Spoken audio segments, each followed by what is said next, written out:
என் அப்பனே கணேசா, குரு பிரம்மா குரு விஷ்ணு குருதேவோ மகேஸ்வரா, குரு சாக்ஷாத் பரபிரம்மம் தஸ்மை ஸ்ரீ குருவே நமக. இன்னைக்கு ஒரு கோயிலை பற்றி தான் சொல்ல போகிறேன். ரொம்ப பிரசித்தி பெற்ற கோவில். ஒரு சிலர் பேர்ப்பா, 50% பேர் நிச்சயமாக பார்த்துருப்பான்னு நினைக்கிறேன். பூரி ஜெகநாத் ரொம்ப ஃபேமஸான கோவில், எல்லாருமே பார்க்க வேண்டிய ஸ்தலம் அது.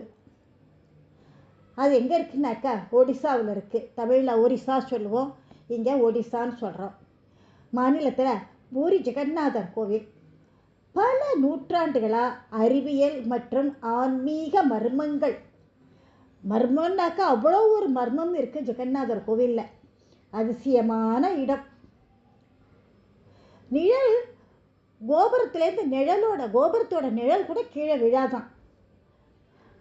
அப்புறமா காற்று எந்த திசையில் அடிக்கிறதோ அதுக்கு எதிராக தான் கொடி பறக்குமா.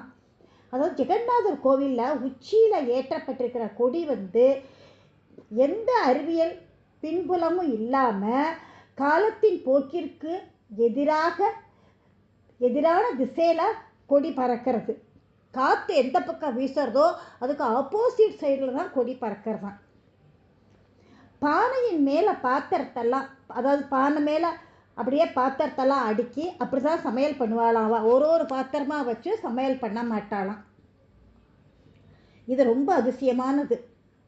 பகல் நேரத்தில் கோவில் கோபுரத்தின் நிழல் தரையில் விழவே விழாது. கோவில் உச்சியில் கொடி எப்பவும் காற்றோட எதிர் திசையில் தான் பறந்துன்னு இருக்கும். இது ஒரு மர்மம். அடுத்தது, கோபுரத்துக்கு மேலே பறவையும் சரி விமானமும் பறக்காது. அப்புறமா 7 மண் பாத்திரத்தை ஒன்று மேலே ஒன்று வச்சு அடுக்கி சமையல் பண்ணுவாளாம். இதில் என்ன ஆச்சரியன்னாக்க, இந்த 7 பாத்திரம், முதல் பாத்திரம் அடுப்பு பக்கத்துலேயே இருக்கும், 7வது பாத்திரம் மேலே இருக்கும்.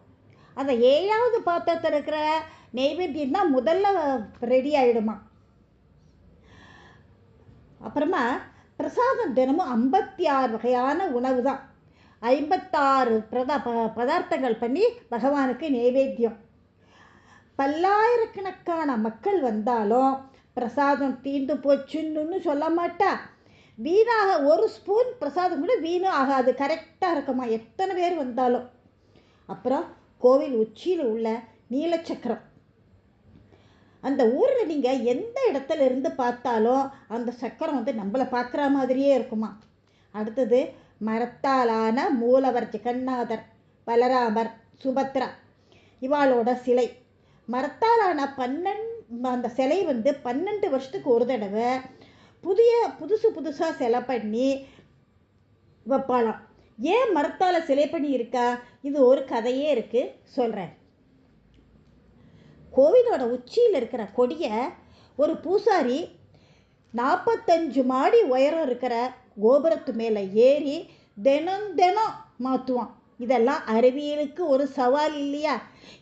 ஒருத்தர் ஒரு பூசாரி தினம் 45 மாடி ஏறி அந்த கொடியை மாற்றணும்.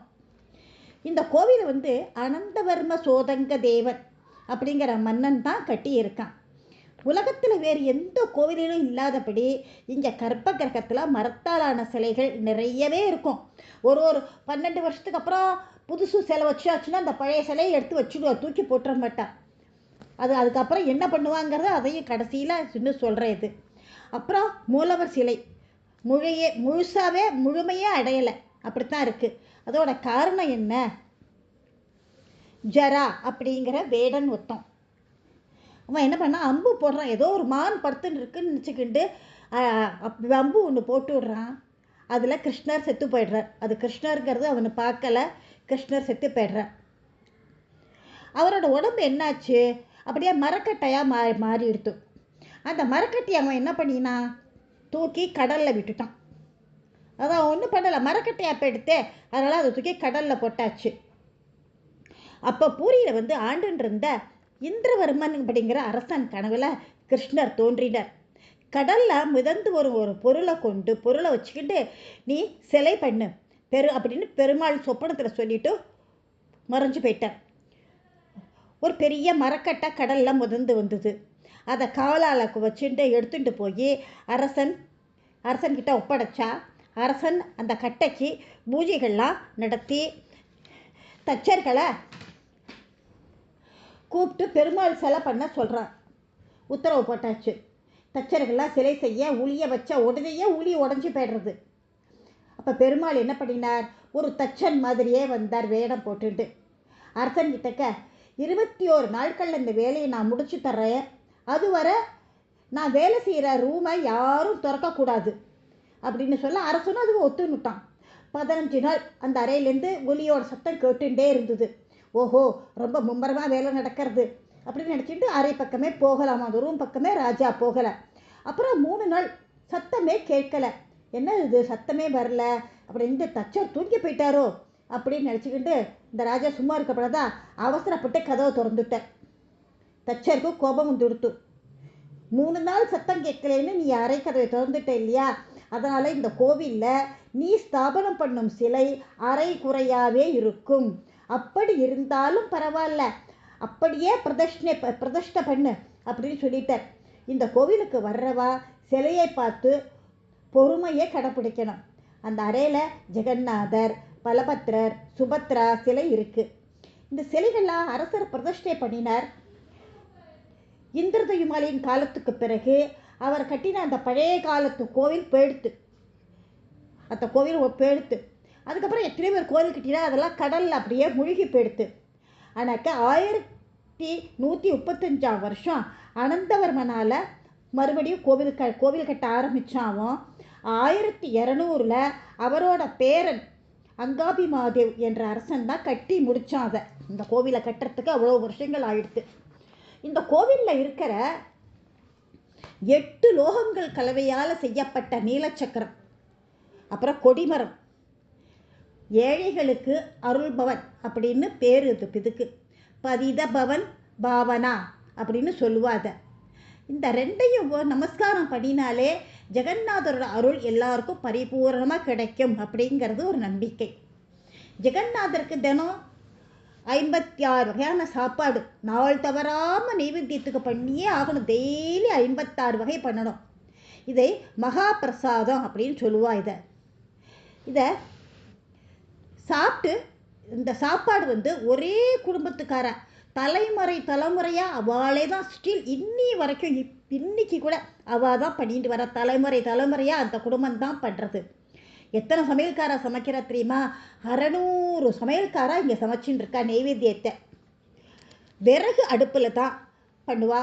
மண் பானை தான் உபயோகிப்பா. வேற எந்த லோகங்களும் கிடையாது. மண் பானை, விறகு அடுப்பு தான். 56 வகையான உணவையும் நெய்வேத்தியம் பண்ணிட்டு அது அப்புறமா பக்தாளுக்கெல்லாம் பிரசாதமாக பரிமாறிடுறா. அவள் சமைக்கிற அளவை விட தினம் கோவிலுக்கு பக்தர்கள் எண்ணிக்கை நாளுக்கு நாள் அதிகமாகின்றே தான் இருக்கே விடுச்சு குறையாது. ஆனால் ஒரு பக்தார் கூட சாப்பிடாம போகிறது கிடையாது. சாப்பாடு போரலைங்கிற நிலை ஏற்பட்டதே கிடையாது. அவள் தினம் எத்தனை சமைக்கிறாளோ அத்தனை தான் சமைக்கிறா. ஆனாக்க சாப்பாடு வளர்ந்துட்டே தான் இருக்குமே விடுச்சு, சாப்பாடு குறையவே குறையாது. சமையலறை அப்படிங்கிறது ஒரு சாதாரண விஷயம் இல்லை, இது ஒரு கலை. சமையல் செய்யும் பூசாரி என்ன பண்ணணும்? தங்கள் சமையல் திறமையை பற்றி பெருமைப்பட்டான்னு வச்சுக்கோங்க, இவள் சமைக்கும் போது அந்த பானை உடஞ்சி போயிடும். அப்புறமா இன்னைக்கு சமைச்ச பானையை மறுபடியும் அதை நாளைக்கு உபயோகப்படுத்த மாட்டா. அதை ராத்திரியே உடச்சிடுவாள். அடுத்த நாள் புதிய பானை வச்சு தான் சமையல் பண்ணுவாள். பல நூற்றாண்டுகளாக கடைபிடிச்சுட்டு இருக்கா இதை. ஜெகநாதர் கோயிலோட சமையலறை ரொம்ப புனிதமானது. இங்கே லக்ஷ்மி தேவி தான் சமையல் பண்ணுறதா ஒரு ஐதீகம் இருக்குது. பூசாரிகள்லாம் லக்ஷ்மிக்கு உதவி செய்கிறவா. இங்கே பூசாரிகள் சமையல் செய்யும்போது கண்களை மூடிட்டு தான் சமையல் பண்ணுவாளாம். அவளை சுவராஸ் அப்படின்னு சொல்லுவாள். அவள் சமைச்ச சாப்பாட்டை டேஸ்ட்டும் பண்ணக்கூடாது, அதோட வாசனையும் அவள் இழுத்துக்கக்கூடாது. தினம் ராத்திரி பானைகள்லாம் உடைக்கிற போது நம்மளோட கர்வமும் சேர்ந்து உடஞ்சி விடுறது அப்படின்னு அர்த்தம் ஆகுது. இந்த கதை இன்னும் பெரிய கதை தொடரும்.